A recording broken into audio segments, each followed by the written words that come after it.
దేవుని ఆశ్రయించే మనసు ఇలా ఉండాలి. ఎన్నో సవాళ్ళు, ప్రతికూల పరిస్థితులు, సమస్యలు, ఉక్కిరిబిక్కిరి చేసే పరిస్థితుల్లో కూడా దేవుని మీద ఆనుకో. ఆయన పాదాల దగ్గర కూర్చో.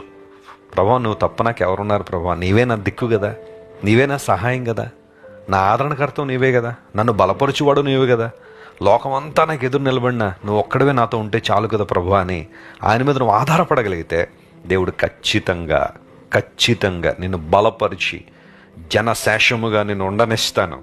ఆనందించే గుంపులో దేవుడు నిన్ను ఉండనిస్తాడు. ఆశీర్వాద గుంపులో దేవుడు నిన్ను ఉండనిస్తారు. నిత్య జీవార్థమైన వెలుగులో నడిచే గుంపులో దేవుడు నిన్ను ఉండనిస్తారు. ఈ వాగ్దానాన్ని జ్ఞాపకం చేసుకోండి. ప్రభువును స్తుతించండి, ఘనపరచండి.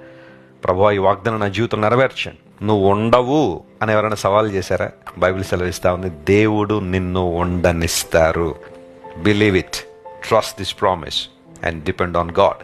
దేవుని మీద ఆధారపడు, అద్భుతాలు జరుగుతాయి. కన్ను